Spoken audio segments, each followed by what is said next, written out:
Okay, welcome back to the channel, welcome back to the series, welcome back to the platform we have started, and welcome back to the series of Grammar. Um, कुछ चीज़ें हम बहुत नज़दीकी योग से देख रहे हैं. कुछ चीज़ें हमने बहुत विहंगावलोकन किया. हमने बर्ड व्यू या बर्ड्स आई व्यू जिसको कहते हैं वो हमने किया. पिछले चैप्टर को जब हमने देखा, last lecture we have seen, it was all about like analysis, I must say. Yeah. Then we have told you at that time that synthesis and analysis, they go hand in hand always in English language. So first of all we just learnt out those clauses. हमने ये भी पढ़ा कि main clause क्या है, हमने ये भी पढ़ा कि सबऑर्डिनेट क्लॉज क्या है, क्यों उन दोनों का झगड़ा या दोस्ती है, क्यों उन दोनों के अंदर लोग डिफरेंशिएट करते हैं, क्यों वो ज़रूरी है और वो कैसे पहचाने जाते हैं या कैसे उनको ढूंढना चाहिए. हमने उस वक्त आपको ये भी बताया, जो ये सब आज के कैलीग्राफी में लिखा है, थोड़ा सा शायद पढ़ने में दिक्कत होगी, बट दिस इज सिंथेसिस. तो synthesis is something which I must say is an assembly. When I say assembly, that means togetherness of things. And togetherness of things, synthesis, assembly, that all brings clauses into it. तो बहुत ही simple अगर इसको कहना है तो हमने analysis पढ़ा, clauses आपके हिसाब से अगर बात करनी है तो क्लॉजेस पढ़े. इसीलिए अब आपको शायद मैं अगेन ये चीज़ डिक्लेयर कर दूँ आज के, we are just gonna see one video about synthesis, just because के जिस प्रकार से वो आते हैं बोर्ड्स के अंदर, यूपीएससी एलपीएससी जहाँ पे भी वो आते हैं, वो इस प्रकार आते हैं कि you know it but you don't know it. तो वो जो कन्फ्यूजन है, वो कन्फ्यूजन दूर करवाने के लिए it's very very simplest way I must say. तो उसके साथ चले जाते हैं. आपको पता भी चला होगा कि how clauses are simple, but day to day life के अंदर ऐसे क्या कहते हैं उसे, दिक्कतें आती हैं और आपको इस प्रकार से गूंथा जाता है कि then you just suddenly get into it as a mess. और अगर वो वैसे होता है तो then that becomes a problem. चलो let's start with this. Synthesis जैसे मैंने कहा इज एन असेंबली. तो क्लॉजेस समझना बहुत इंपॉर्टेंट था.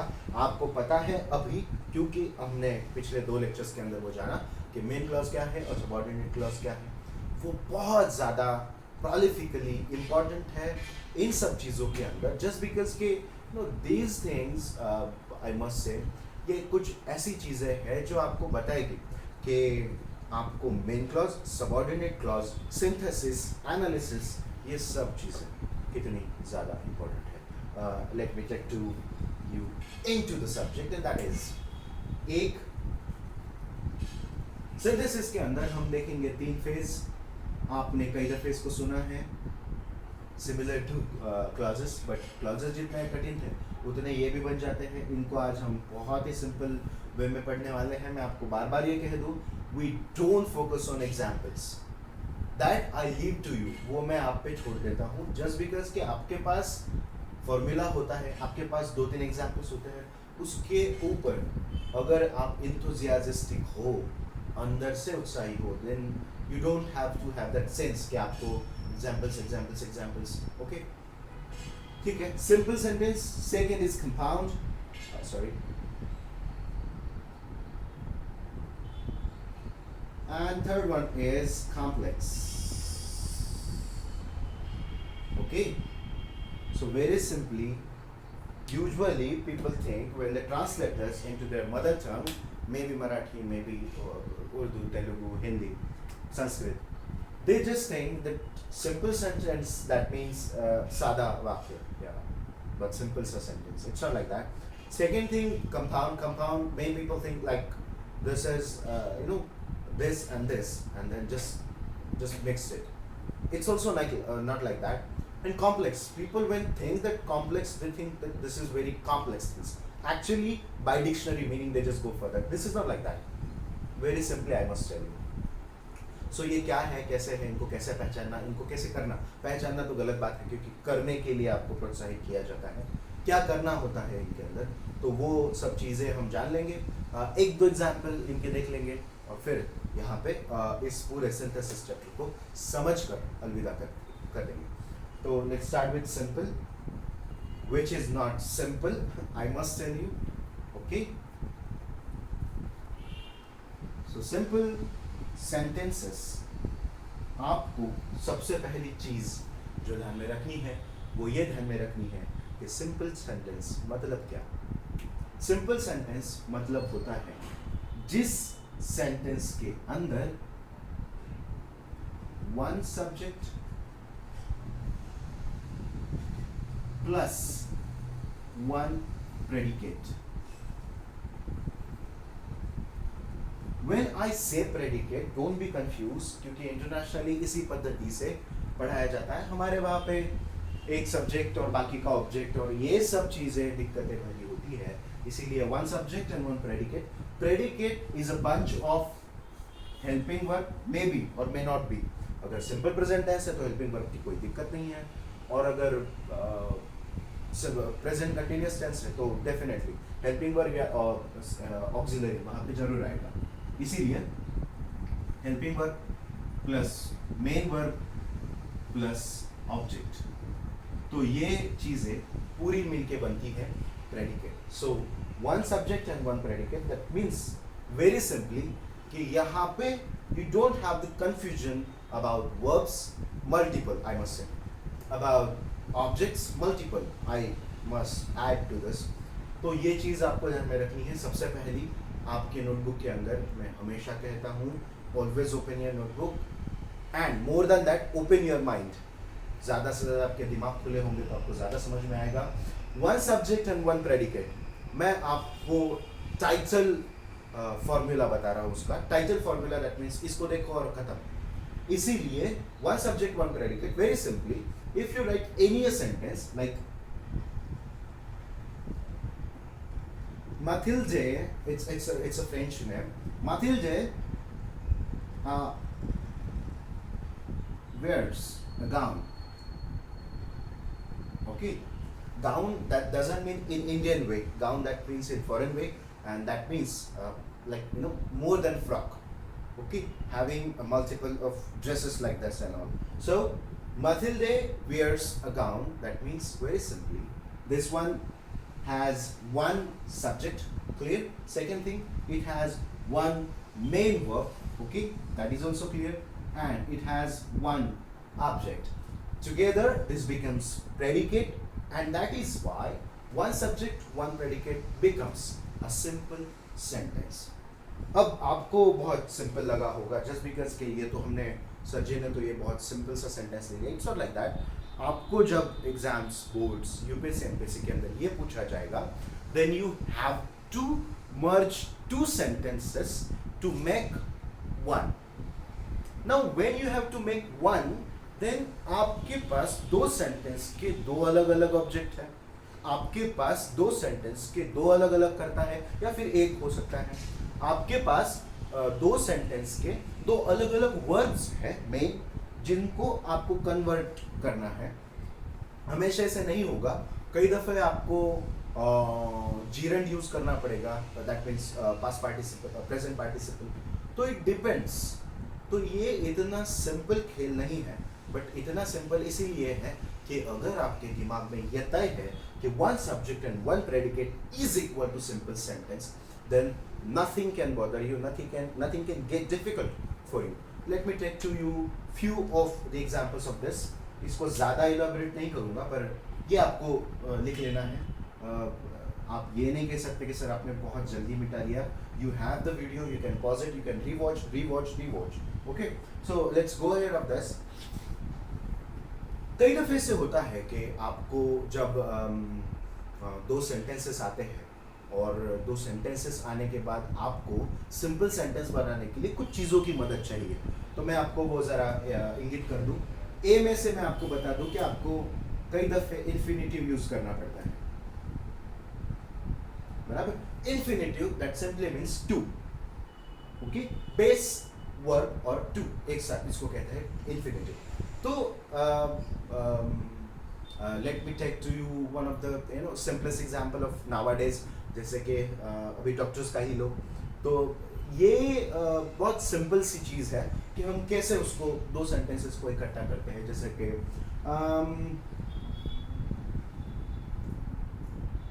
he had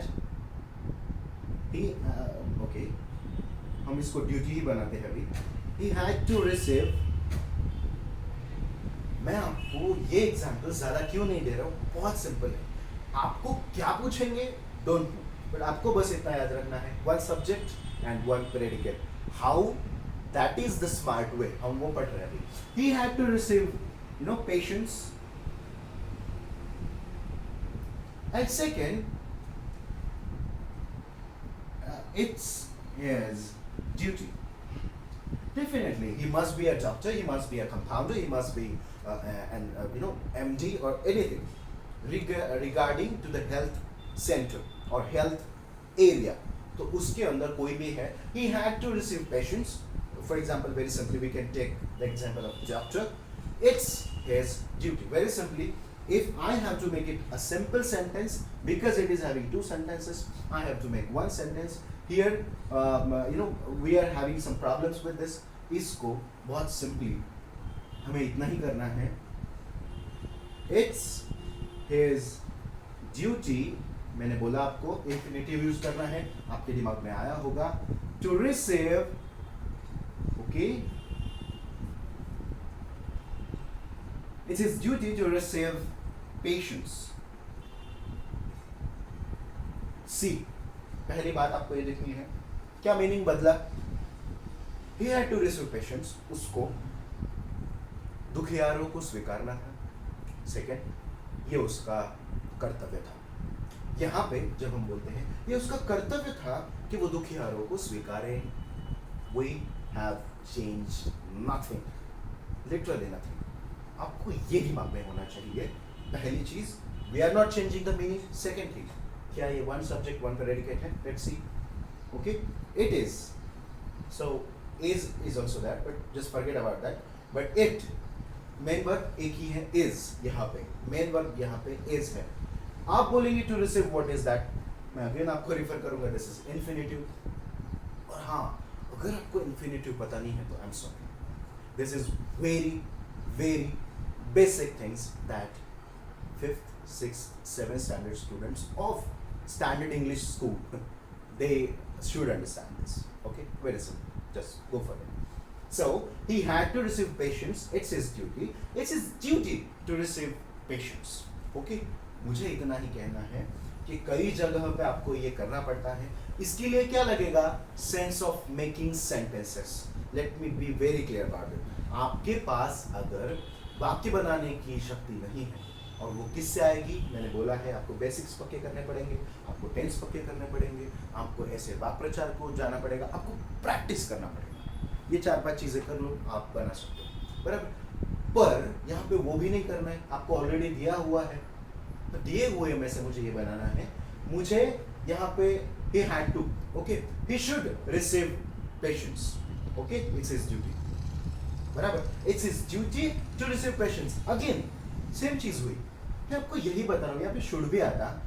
आप बोलेंगे यहाँ पे टू रिसीव आया सर, इसलिए आपने बहुत सिंपल लिया, टू रिसीव किया, मैंने बस अभी का एग्जाम्पल दिया, ओके, वेरी सिंपल। तो यहाँ पे शुड भी होता तो भी टू रिसीव पेशेंट्स, क्योंकि ड्यूटी आ गया शुड के अंदर, और पूछते वक्त भी आपको इसी प्रकार से पूछेंगे। जो बन सकता है बनेगा ही नहीं, उसको क्यों पूछेंगे, बराबर, वेरी सिंपल। आगे बढ़ते हैं, बराबर, इट्स देयर विद यू। तो एक आपको भूल जाना है, दैट इज इन्फिनिटिव। बहुत सिंपल है, जब भी आप इन्फिनिटिव यूज करते हो आपको वर्ब का बेस फॉर्म यूज करना पड़ता है, और बेस फॉर्म यूज करते हैं तब वो बहुत सहल बन जाता है कि दूसरे दो वाक्यों में दो अलग अलग भी अगर कुछ ये आए हैं, वर्ब आए हैं, तो टू के साथ इन्फिनिटिव आता है तो उसको मेन वर्ब नहीं समझा जाता। तो ये आपके लिए बहुत बड़ी उपलब्धि है, इसीलिए इसको बहुत ज़्यादा हमें क्रिटिकल करने की ज़रूरत नहीं थी। इसीलिए अब आगे बढ़ते हैं। कई दफ़े सिंपल सेंटेंस बनाने के अंदर ऐसे होता है कि कोई एक क्रिया पूर्ण हो जाती है और उसके बाद दूसरी पूर्ण होती है, अगर इसको बहुत ही ज़्यादा सिंपल कर दे, if we take an example like he worked hard, okay, full stop. He earned a good wealth. Very simple. पहले उसने काम बहुत किया और उसके बाद में he earned a good wealth. मैं आपको फिर ये बता रहा हूँ क्योंकि देखिए कितनी सारी चीज़ें हैं, आप पहले लेक्चर से अब तक लो क्या क्या ध्यान में रखोगे अगर आप इसको पिट पैक करने जा रहे हैं। मैंने हमेशा से आपको कहा है कि never pit pack, go for understanding and remembering. ये दो चीज़ें हैं, एक तो आपको अंडरस्टैंड हो गया, खत्म चीज़।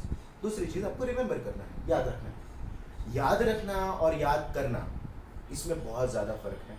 याद करने के अब ये हिंदी के अंदर इस प्रकार के word, in English very simple, don't go for pit pack, don't go for mugging up, go for remembering. Very simple, remember करना, याद करना है। मैंने इसके कई सारे एग्जाम्पल्स दिए हैं। So let me not get into the preachings, मैं टीचिंग में ही ठीक हूँ, प्रीचिंग, प्रवचन, sermons, oh let it be aside. Come to this, he worked hard, he earned a good wealth. इसको अगर सिंपल सेंटेंस बनाना है, हाउ सिंपल इज दिस?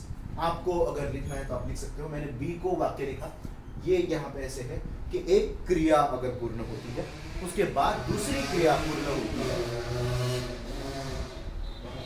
तो वो जो दूसरी क्रिया पूर्ण होती है उसके पहले वाली क्रिया जो पहले घट चुकी है उसको हम बाय है, वाइल है, ऑन है, बराबर, ऐसे करके we can write gerund. Very simple, okay. Let me take to this. यहाँ पे अब ये आपको लिखवा के लेना है क्योंकि मैं इतने सारे सेंटेंस नहीं ले सकता, देने नहीं चाहिए क्योंकि क्या आने वाला है यू नेवर नो, बट कैसे करना है इतना अगर पता चले तो you know logical things. Come to this, he worked hard, he earned a good wealth by, मैंने आपको जब जीरेंड बोला तो आपको ये आईएनजी वाला फॉर्म याद आना चाहिए। ये यहाँ पे V4 नहीं है, गलत मत समझिएगा, ये यहाँ पे प्रेजेंट पार्टिसिपल या आप उसको कह सकते हैं जीरेंड, तो gerund is better. By working hard, क्या किया हमने?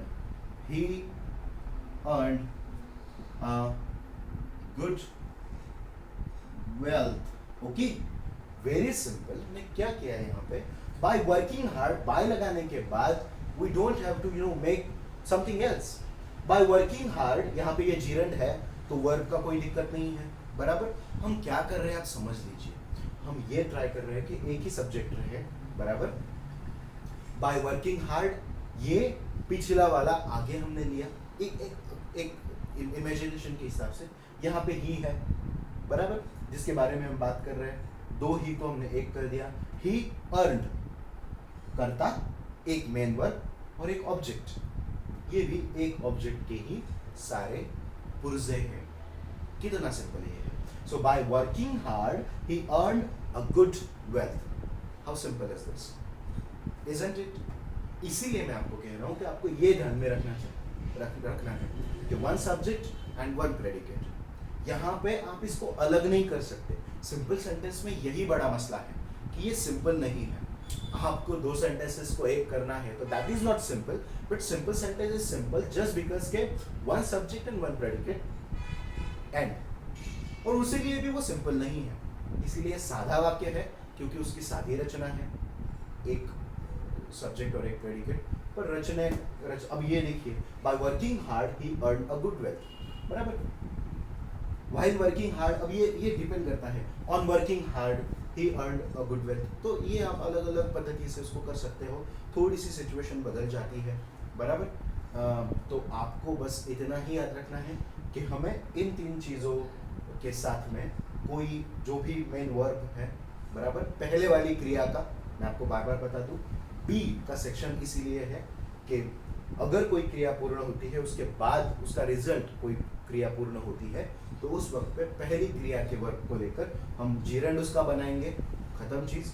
तो एक ही वर्ब बचा और वो एज इट इज हम लिख देंगे, बराबर। By working hard he earn a good wealth. मैं आपको बार बार ये कह रहा हूँ कि we don't go for the examples much, ज्यादा इसीलिए क्योंकि हमें थीम ध्यान में रखना है। अगर हम ज़्यादा एग्जाम्पल्स देखेंगे, वैरायटी होता है, आप बोलेंगे सर ये कुछ अलग जा रहा है। इसीलिए we are just making sure आप बिल्कुल बिंदास इस पे छोड़ दीजिए, one subject and one predicate. जितना सिंपल पहले वाला सेंटेंस मैंने बनाया था सबसे पहले, उतना ही सिंपल ये भी है, बट बस यहाँ इसमें से हमें कन्वर्ट करना है सिंपल सेंटेंसेस के अंदर। अब ये क्या है, ये सिंपल सेंटेंस है, ये क्या है, ये सिंपल सेंटेंस है। कितना सिंपल।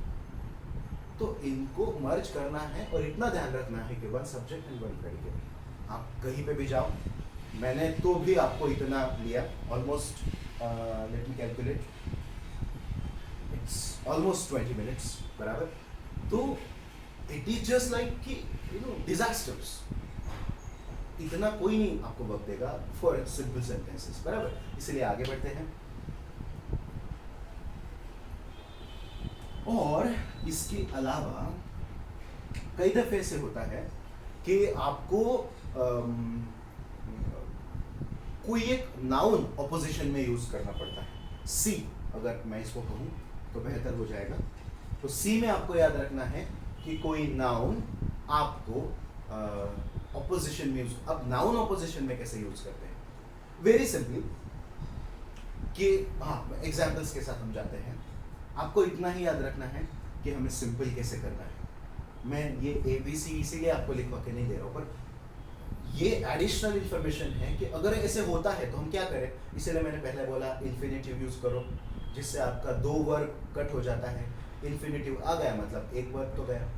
दूसरी चीज मैंने अभी आपको बताई, उसको जीरन बना दो। हम सिंपली क्या कर रहे हैं, दो वर्ब के कंपटीशन को तोड़ रहे हैं, खत्म चीज, वेरी सिंपल। और ये जो है इसके अंदर भी we are just making very same thing कि जैसे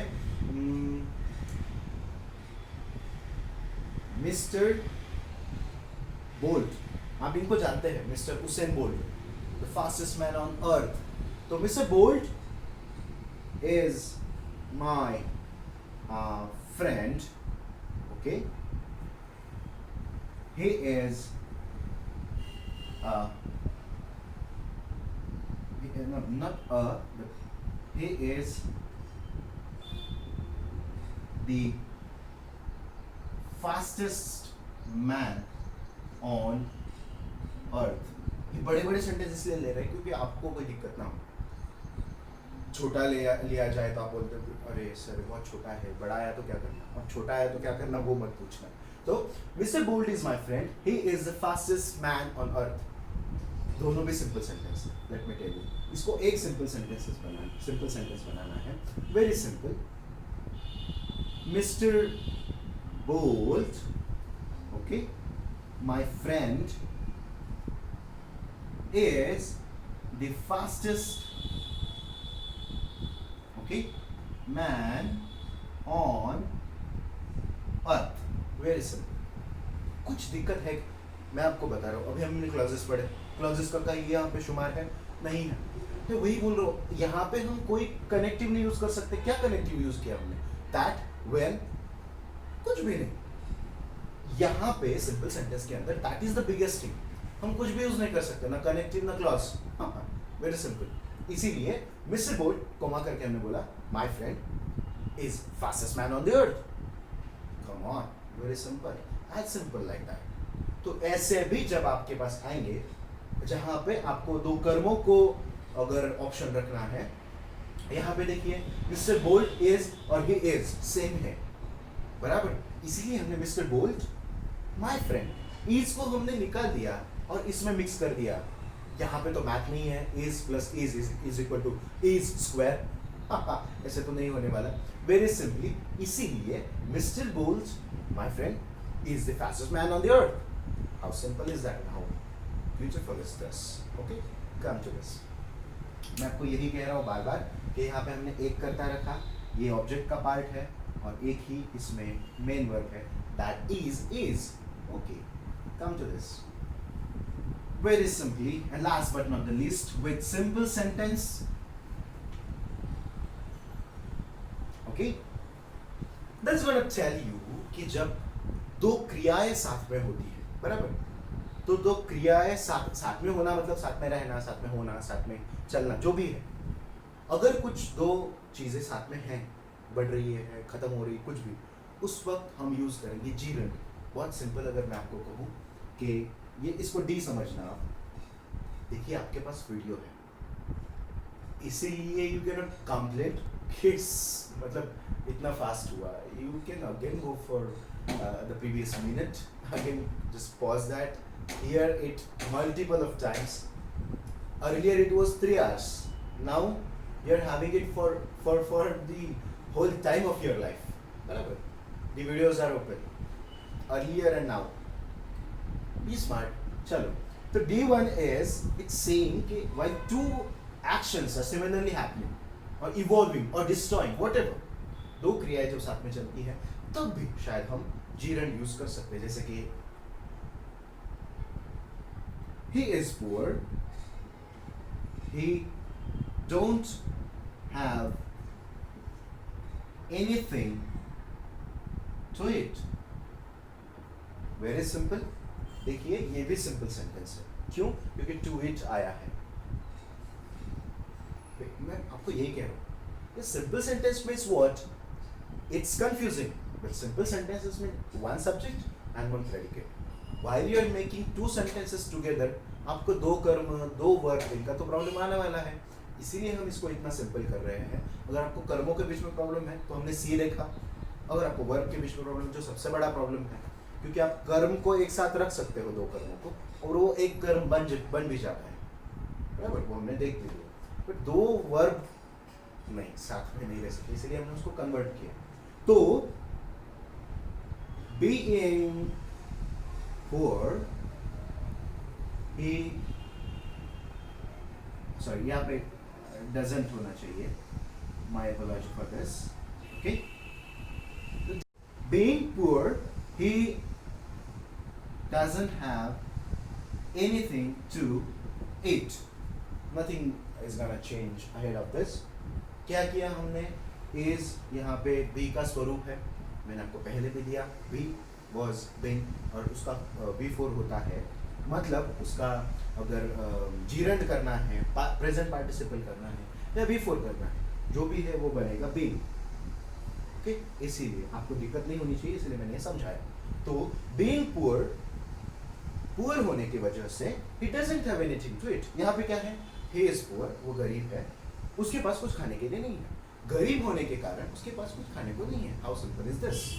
And see, being poor, okay, he करता doesn't have, एक ही वर्ब, ये ऑलमोस्ट हेल्पिंग वर्ब है वहाँ पे, पर एक ही वर्ब है, मेन वर्ब, बराबर, जो हमने हमेशा पढ़ा है। See how simple is this? Okay.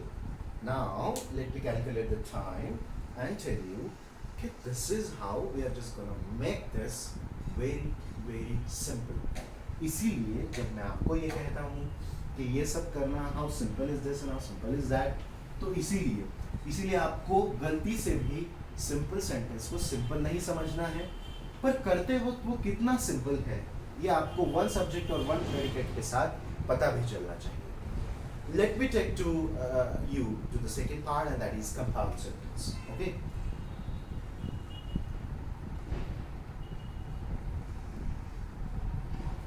Compound sentences के अंदर आपको बहुत ही सिंपली ये ध्यान में रखना है कि भाई साहब यहाँ पे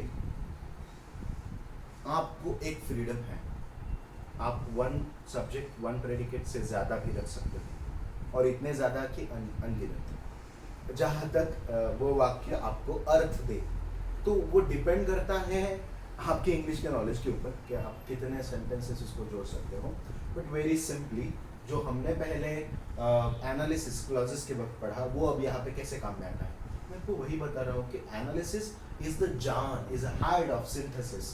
हाउ कम टू दिस? इसके अंदर आपको मेन क्लॉज, अब मेन क्लॉज किसको कहते हैं? प्लस मेन क्लॉज,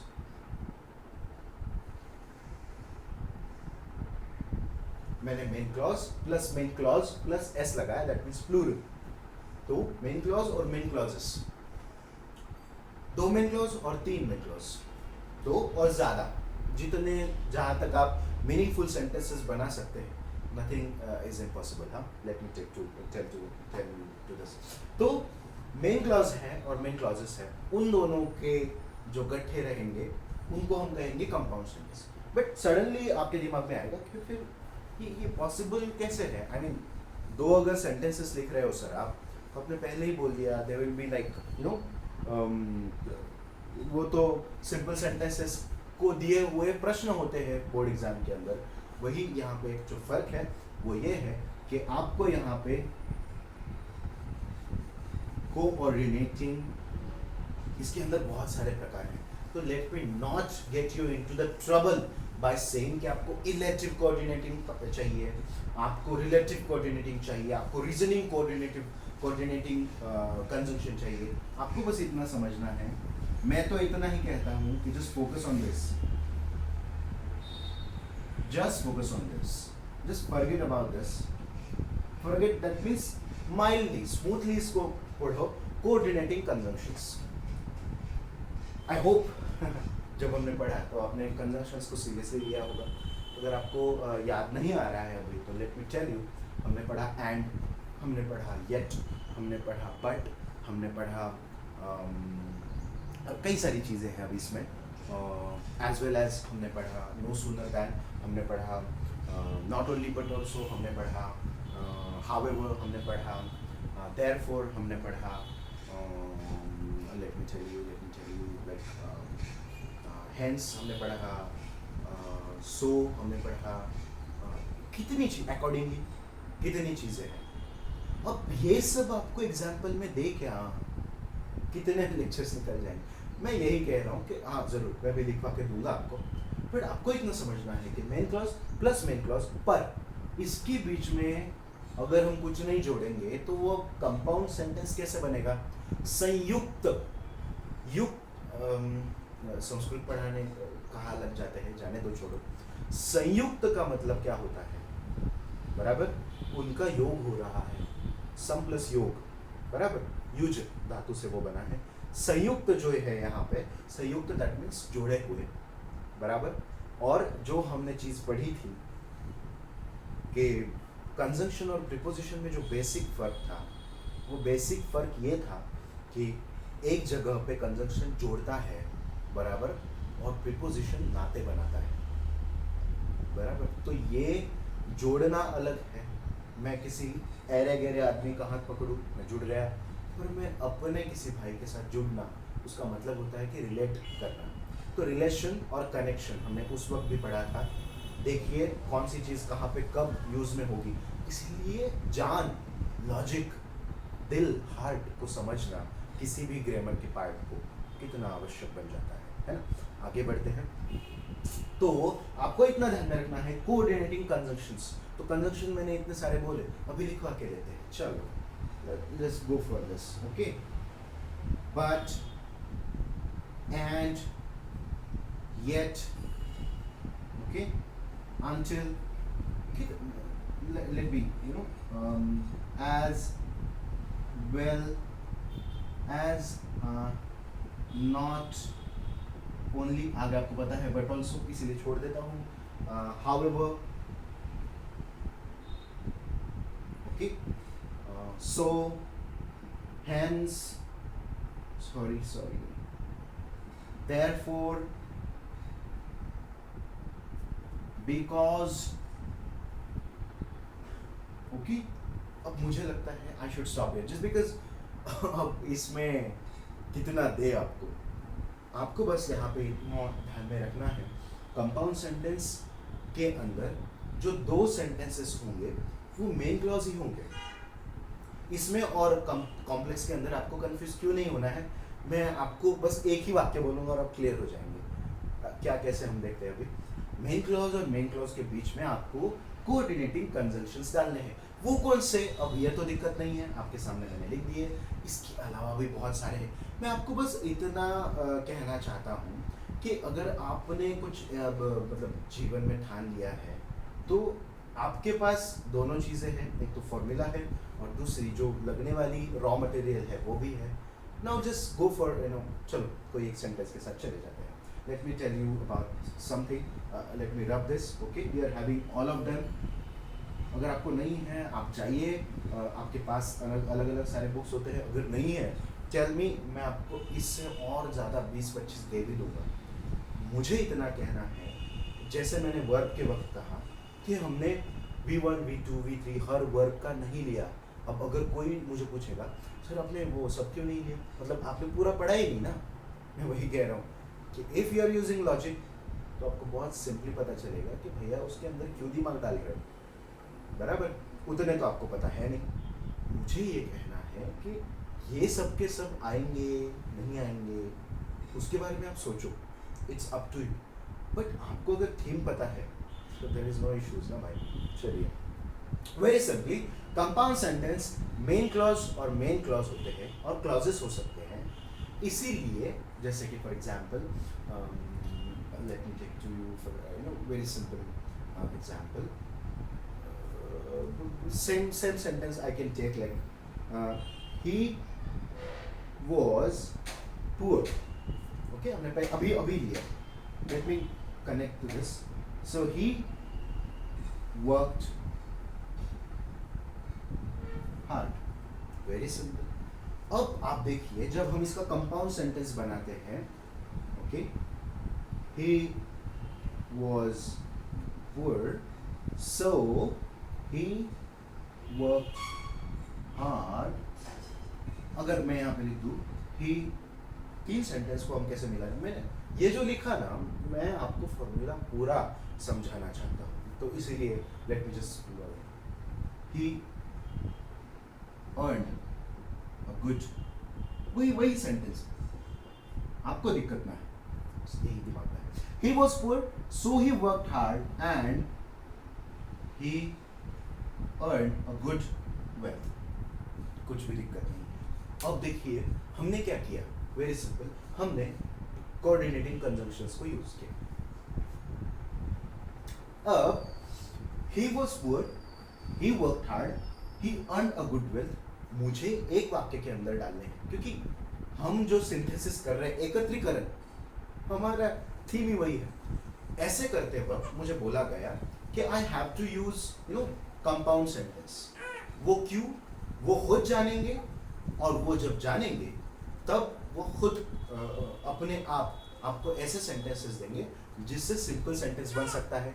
तभी आपको दो सेंटेंसेस देंगे जिससे आपको कंपाउंड सेंटेंस बनाते आएगा, मतलब मेन क्लॉज और अनेकों मेन क्लॉज देंगे, वही आपको देंगे. और जिससे कॉम्प्लेक्स सेंटेंस बनेगा वही आपको देंगे. इसीलिए you don't have to go for that sense जो आपको ये बताए कि कुछ भी चीज़ें जब हमें करनी पड़ती है तो इट्स दैट मच सिंपल.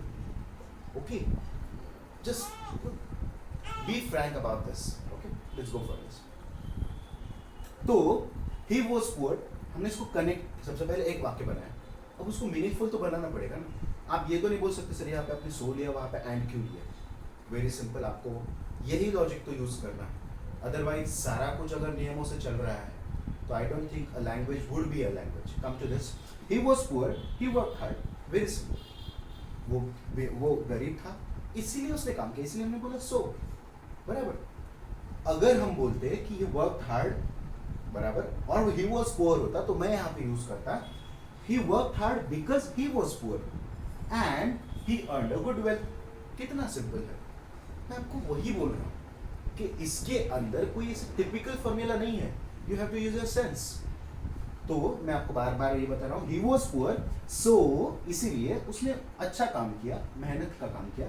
और देखिए and he earned a good wealth. अगर ये सेंटेंस पहले होता कि ही worked hard, he was poor, अगर आपको ऐसे दिया जाए आप क्या करेंगे, ही वर्कड हार्ड बिकॉज, क्योंकि वो कंजंक्शंस है.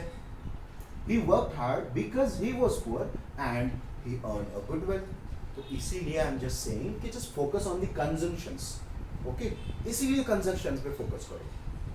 आपको I believe, I will assure you कि जहाँ तक हो सके वो आपको ज़्यादा से ज़्यादा कठिन कुछ सेंटेंसेस देने वाले नहीं.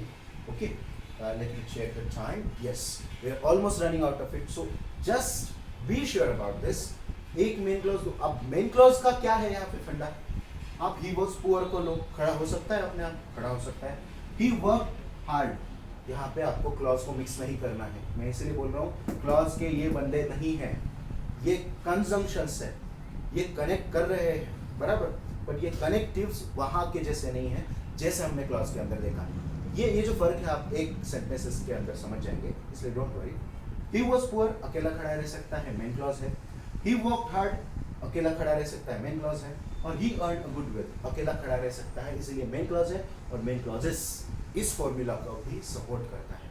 इसको निकाल दो, कोई दिक्कत नहीं, वाक्य बन रहा है वैसा ही बनेगा।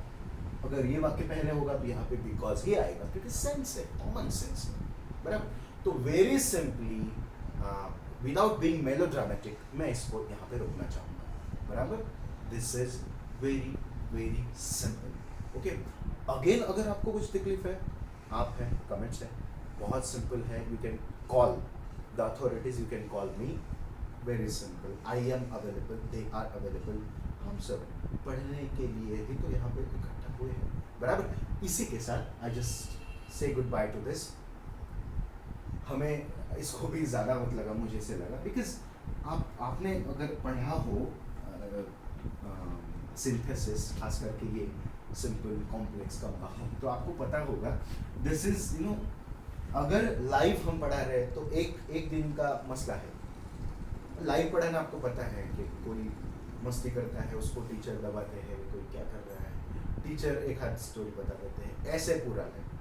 पूरा कंसंट्रेटेड पीरियड अगर एक, मुझे नहीं लगता देने की जरूरत है, लेकिन हमने 2 लेक्चर्स 3 लेक्चर्स दिए सिंथेसिस एनालिसिस को। कॉम्प्लेक्स सेंटेंस नंबर 3 आपके लिए राहत की चीज ला रहा हूं। आप बोलेंगे सर अभी ये तो कंपाउंड से भी ज़्यादा दिक्कत भरा होगा। अगर आपने अच्छी तरह से पढ़ा होगा तो मुझे वो वैक पर्सनली सबसे कठिन तो सिंपल सेंटेंस लगता है, क्योंकि उसमें आपको बहुत ज़्यादा कॉम्प्रोमाइज करना पड़ता है। Compound sentence is something which is very simple. Okay, come to this. Complex sentence के अंदर आपको हमेशा याद रखना है, जो टाइटल फॉर्मूला है वो ये होगा कि एक मेन क्लॉज होगा प्लस दूसरा सबऑर्डिनेट क्लॉज होगा। इसके अंदर मैंने आपको बोला कि यहाँ पे कनेक्टिव होंगे, क्योंकि सबऑर्डिनेट क्लॉज का मतलब ही होता है सिंपली, पिछले 2 लेक्चर्स देखिए, आपको पूरा का पूरा कॉम्प्लेक्स सेंटेंस आता है, मैं आपको दावे के साथ कहता हूँ। क्यों? मैंने वही बोला, मेन क्लॉज और सबऑर्डिनेट क्लॉज का जो मिक्सचर होगा वो बनेगा कॉम्प्लेक्स सेंटेंस। मतलब क्या? जो हमने सबऑर्डिनेट क्लॉज के टाइप्स देखे बराबर, noun clause, okay sorry, noun clause, adjective clause, इसके 2 प्रकार, इसके 4 जो हमने देखा तो सिंपली, और एडवर्ब क्लॉज। सी, इन तीनों को आपने पढ़ा है, इन तीनों को ऐड करना with main clause, that becomes complex sentence बराबर। इसीलिए इसको ज्यादा क्रिटिकल करने की जरूरत नहीं, बहुत सिंपल मैं आपको कह दूं कि I know a man, a friend जो भी है, he is my principal. Okay, very simple. So इसका अगर मुझे कॉम्प्लेक्स करना है, I know a man who is my principal. Who is my principal becomes subordinate clause. आपको याद आया होगा, हमने 2 लेक्चर पहले यही तो किया। और I know a man, this is main clause. ये जो है, ओके, और सिंपली मेन क्लॉज और सबऑर्डिनेट क्लॉज होंगे तभी इसको कॉम्प्लेक्स सेंटेंस कहेंगे। मैंने जो बोला कि एक सेंटेंस इसके अंदर आपको पूरा कॉम्प्लेक्स सेंटेंस में समझा दूंगा, वो ये है, अगर आपने ये 3 पढ़े हैं जो कि हमने पढ़े हैं, इसीलिए हमने उसको पहले लिया। ये अगर आपको आता है तो आपके हाथ में सबसे बड़ी जो चीज़ है, अगर आपको क्लॉजेस समझे हैं तो आपके लिए सबसे सिंपल, मेरे लिए भी, हर किसी के लिए भी, दूसरा कंपाउंड सेंटेंस और तीसरा सिंपल सेंटेंस। हार्ड लेवल अगर मैं बात करूँ, सबसे सिंपल ये, थोड़ा सा सिंपल कंपाउंड, थोड़ा सा कंफ्यूजिंग सिंपल, ऐसा सीक्वेंस है, बराबर। उसी के साथ मैं आपको ये बता रहा हूँ कि I know a man who is. अब यहाँ पे आपको ये बाद में बताना है तो बता सकते हो, आपको कोई पूछेगा नहीं कॉम्प्लेक्स करते हो। पर अगर यहाँ पे आपको ऐसे लगा कि चलो हमारा नॉलेज यूज करते हैं अबाउट क्लॉजेस, वेरी सिंपल, और मैन के लिए हु यूज किया है, इसीलिए मैन के बारे में एक्स्ट्रा स्पेशल इंफॉर्मेशन देने वाला ये बन जाता है एडजेक्टिव क्लॉज, और वो भी डिफाइनिंग। आपको ये सब पता है, आप मेरे से जल्दी ये सब बोल भी चुके होंगे वीडियो देखते वक्त। बोलिए, कोई दिक्कत? आई डोंट सी एनी दिक्कत हियर। वेरी सिंपल, आपको बस यही दिमाग में रखना है, जितने भी क्लॉजेस हैं, जितने भी क्लॉजेस के प्रकार हमने देखे, 3 ही हैं, उन तीनों को हम यूज करेंगे एज अ कॉम्प्लेक्स सेंटेंस। आपके सामने कुछ भी आए, नो इतना ये क्रिटिकल है और इतना ये सिंपल है, सिंथेसिस और एनालिसिस, जो आपको अगर एक पढ़े दूसरा समझ में आ जाएगा। वही हमने किया, हालांकि हमने क्लॉजेस पहले लिए। लोग अक्सर सिंथेसिस पहले पढ़ाते हैं और फिर क्लॉजेस पढ़ाते हैं, तो आपको भी कॉम्प्लेक्स सेंटेंस पढ़ाने की ज़रूरत है। आप खुद कहेंगे सर अपने 2 लेक्चर तो वही पढ़ा है। इसीलिए देखिए, एक बार आप लॉजिकली इसको पढ़ने लगो, ग्रामर को, आप उसके बादशाह हो। With this, due to so many pre-assumptions, I am saying goodbye here. आपको जो कुछ भी दिक्कतें हैं, come to me, come to us. We are having a special, connection and bond with you. So अगर आपको कुछ इसमें कुछ चाहिए, तो again we can meet. मिलते हैं अगले हमारे essential grammar के साथ।